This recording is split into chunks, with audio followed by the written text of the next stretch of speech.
सृष्टि है, ऐसी ही सृष्टि है। सब बाग बगीचे, सब फल फ्रूट सदाबहार हैं, लेकिन वो बहुत सुंदर और बहुत स्वादिष्ट। वो कभी वहाँ पतझड़ नहीं आती, कभी गर्मी नहीं होती, ना सर्दी होती, बसंत जैसा मौसम रहता है, और कोई भी वहाँ वर्द नहीं होता, सदा युवा रहते हैं। वो ऐसा शरीर है, उसमें राग द्वेष नहीं होता। वहाँ ऐसी व्यवस्था है कि वहाँ किसी प्रकार का भी कोई बंटवारा नहीं है। और सभ्य लोग हैं, हंस व्यक्ति हैं, वहाँ पर हंस आत्मा है, वो एक दूसरे को दुखी नहीं कर सकते, भगवान से डरने वाले हैं, और सबको कोई अभाव ही नहीं है। जैसे आप यहाँ आ रहे हो, ये कि रिहर्सल आपके लिए कि ऐसा है वो सतलोक। ये तो पृथ्वी लोक के ऊपर एक हम चाहते हुए भी पूरा सुविधा नहीं बना पा रहे हैं, लेकिन ऐसा है जैसे ये बरवाला आश्रम है, आप इसमें आ गए हो, आप परमात्मा के बच्चे हो, ये दास नौकर है उस परम पिता का, और आपके लिए उसने जो भी हमें दिया है उसके लिए हम आपकी हर सुविधा का ख्याल रखते हैं, ध्यान रखते हैं कि परमात्मा के बच्चों को कोई दिक्कत ना हो। तो यहाँ आपको बिछे बिछाए मैट मिल रहे, बना बनाया भोजन, सर्दी है रजाई तैयार करवा रखी। तो यहाँ आने के बाद अगर आप फिर भी कोई किसी बात पर बकवाद करते हो, तो यहाँ ऐसे क्यों बैठ गया, तूने ऐसा क्यों कर दिया, तो वहाँ से ऐसे उठा लाया, तो इस तरह की तो ये तुम्हारी अपनी नेचर है, जो तुम कहीं भी जालो उड़ाइए बकवाद करोगे ही करोगे। नहीं तो यहाँ कोई आपस में द्वेष करने का गुंजाइश नहीं है। एक जैसा सबको आहार मिलता है, एक जैसा बिछौना मिलता है, और फिर भी कोई कहता है वो फिर बकवाद अपनी है। मान ले आप अपना बेड लगा रखे है, आपका बिस्तर है, और किसी का अनजान अपने में पैर भी टिक गया, तो एक तो न्यों कहे प्राण मर ले है, तूने क्या कर दिया, एक न्यों कहे भाई ध्यान से ध्यान करियो, देख छोटे गंदे पैर थे, मेरा कप खराब हो गया, और वो भी न्यों कहती गलती होगी। तो यहाँ एक तो ये तो हंस आत्मा होती हैं जो थोड़े बहुत कष्ट को भी सहन कर लें, दूसरे ने दुखी ना करें। तो जो सतलोक जाएंगे उनके अंदर ये नेचर पहले बनाया जाता है कि वो छोटी छोटी बातों में बकवाद करना छोड़ दें, एक दूसरे से प्यार रखें, एक दूसरे के दुख में दुखी हों, तो वही आत्मा वहाँ पहुँच पाती है। जिनमें राग द्वेष है, एटबट की बकवाद भरी है, वो वहाँ कैसे जाएगा, वहाँ तो हंस आत्माएं हैं, और फिर वो शरीर दूसरा होता है। यहाँ तो ऐसा है जैसे अच्छी आत्मा है कोई, और बहुत ही अच्छी नम्र आत्मा है, कभी कभी बीपी हाई हो जाए, वो भी गलत बोल जाता है, तो कर्म बिगड़ गए उसके। तो वहाँ ऐसा नहीं है, वहाँ शरीर बिल्कुल ऐसा है कि उसमें कोई भी किसी प्रकार का पुर्जा कभी डिफेक्टिव नहीं होता, और तेज पुंज से बना शरीर है, या तो 5 तत्वों से बना है, वह केवल एक प्रकाश तत्व से बना हुआ शरीर है। अपना आत्मा हमारे समझ में नहीं आती, क्योंकि हम परमात्मा की परिभाषा से बिल्कुल अपरिचित हैं। इब जैसे ये शरीर आपका ये कितना सुंदर है, और इस 5 तत्वों से बना है। ये 5 तत्व कौन कौन से हैं? मिट्टी, जल, वायु, अग्नि और आकाश। इसमें कितना दिखाई दे आपको? नहीं दिखता। और किस तरह उसी पदार्थ को किस तरह घुमा फिरा के शरीर बनवाया मालिक ने, उसका किस तरह उन सब को एकत्रित करके और किस तरह फैक्ट्री में डालकर कैसे बनवा दिया। माता पिता का सहयोग किया, उन्होंने खाना खाया, 5 तत्वों का है सारा बना हुआ, उससे फिर क्या मटेरियल बनाया और उससे फिर शरीर बनवा दिया। ऐसे ही वहाँ जाने के बाद जो शरीर वहाँ मिलेगा वो शुक्रम कायम है सनाविरम, और ऐसा ही भगवान का है शुक्रम कायम।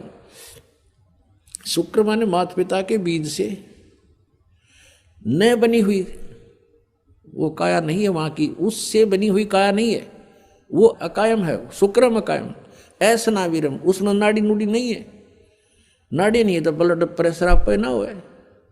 तो वहाँ हर तरह की सुविधा सुख है। वहाँ जाने के बाद फिर कोई राग द्वेष नहीं होता, और वहाँ फिर भी कोई बकवाद करता उसको फिर ये सजा है, फिर यहाँ पटकने पड़ते हैं। तो अब हम वहाँ जाने के बाद गलती नहीं कर सकते। जैसे कई भक्तों के मन में ये आ जाती है, नए नए जो आते हैं शंकाएं पैदा करते हैं कि यदि हम वहाँ चले गए जहाँ से हम आए हैं, और उनको ये भी मालूम हो गया कि हम क्यों आए हैं, क्योंकि वहाँ हमने भगवान से आस्था उठा के एक इस काल में लगा ली थी, तो हम इसके साथ आ गए। तो वो कहते हैं कि यदि हमारे वहाँ जाने के बाद फिर यह समस्या होगी, हमसे कोई गलती होगी, तो हम फिर वापस आ जाएंगे। बिल्कुल आ जाओगे, लेकिन वहाँ जाने के बाद आप फिर गलती कर नहीं सकते, क्यों नहीं कर सकते? क्योंकि आप यहाँ के कष्टों से परिचित रहोगे। अब जैसे कोई व्यक्ति जा रहा है कि रास्ते में और आगे उसने देखा कि उस रास्ते में तो बहुत भयंकर गड्ढे हैं, जंगल है, वन है, और वहाँ चोर उचक्के लोग रहते हैं, सभ्य व्यक्ति नहीं है, और किसी कारण से गलती से उस रास्ते कभी चला गया, उसने वो भी कष्ट उठाने पड़े, वो गड्ढों में से भी गाड़ी निकाली, आगे चोर उचक्के मिल गए, उनको पीटा भी, उनका धन भी लूट लिया, सभ्य व्यवहार भी नहीं किया। क्या वो व्यक्ति उस रास्ते फिर जा सकते? भूलकर सपने में भी ना जा सकते। तो हम वहाँ जाने के बाद ऐसा समझ जाएंगे कि वहाँ कैसे लोग हैं और कैसा लोग है वो, हम सपने में भी ना हो यहाँ पर, और वहाँ गलती होगी ही नहीं, क्योंकि हम परिचित हो गए किन गलतियों के कारण हमने ये सजा मिली। तो प्रसंग चल रहा है कि हम सतलोक में जाएंगे जब हमें उस परम अक्षर ब्रह्म रूपी दरिया का पता लग जाएगा, तो यहाँ कोई नहीं रहेगा। फिर एक समस्या और आती है, जो तत्व ज्ञानहीन व्यक्ति हैं वो कहते हैं, जैसे हमारे भक्त पहले दास के साथ भी ऐसे बीता समझाया करते थे, किसी को, अपने मित्र को, रिश्तेदार को समझाने की चेष्टा करते थे, तो वो ये प्रश्न करते थे कि एक बात बता, यदि हम सभी यहाँ से चले गए सतलोक में तो पृथ्वी पर कौन रहेगा? हम बताओ, इतनी बुद्धि फेट हो रही है, ये पृथ्वी ने फूकेंगे हम, ये 9 ग्रह धक्के खान लग रहे, खाली पड़े, ये भी हड़ने जा पत्थर धक्के खाता, हमने के ठेका ले रखा है यहाँ जन्मने और मरने का, बिरान माटी करवाने का। जिनकी वृत्ति ही ऐसी है तो उसको तत्व ज्ञान तक पहुँचाने में समय लगता है, उस परमात्मा तक इसकी बुद्धि उठाने में कितना करेन भी फेल हो जाए, करेन भी ऐसी बुद्धि गाड़ दी जमीन में काल ने हमारी। तो इस गड़ी हुई बुद्धि को, गड्ढे में डाल रखी इस बुद्धि को अज्ञान के कारण, अब इसको ऊपर उठाना, तो इतना दास का प्रयत्न हो रहा है, इस सदग्रंथ समझाना, तत्व ज्ञान से परिचित करवाना, जब जाके ये थोड़ा सा ऊपर को उछलने लगती है। इतनी कंडम करके डाल रखी है न ज्ञानी ऋषि में, ऋषियों ने बट्ठा बैठा रखा है इस मानव का। परमात्मा स्वयं आते हैं, इनके अज्ञान के कारण हम उनको पहचान नहीं पाते हैं, और जिस कारण से आज तक हम भटक रहे हैं। यहाँ कोई प्राणी सुखी नहीं है, सुखी है तो बता दो मुझे, आज कोई पृथ्वी पर हो तो, और आज सुखी है तो कल बिजली गिर जा। जैसे राजा महाराज राज्य देखे, मंत्री, मुख्यमंत्री, प्रधानमंत्री एक में और ख़त्म हो जाते हैं, सारे सुख मान ले उनके पास थे, संसार जिनको सुख मानता है वैसे तो सुखी नहीं होते। फिर भी हम जिस सुख को सुख मान रहे हैं वो सुख भी ना रहा उनके पास, तो यहाँ कौन सुखी हो सकता है? सब मिलकर जागरूकता लाए, पाखंड और अंधविश्वास को जड़ से मिटाए।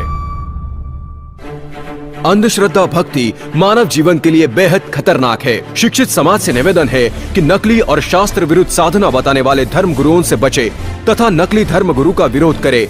सभी धर्मों में पाखंडवाद चरम सीमा पर है। समाज को चाहिए कि गलत साधना बताने वाले धर्म गुरुओं का डटकर विरोध करे। पुस्तक अंधश्रद्धा भक्ति खतराए जान को पढ़े। हमारे इस वेबसाइट पर जाकर इस पुस्तक को निःशुल्क पाए, या फिर आपका पूरा नाम, पता और फोन नंबर इन नंबरों पर SMS करें। अवश्य देखिए जगतगुरु तत्वदर्शी संत रामपाल जी महाराज के मंगलमय प्रवचन हर रोज इन चैनलों पर।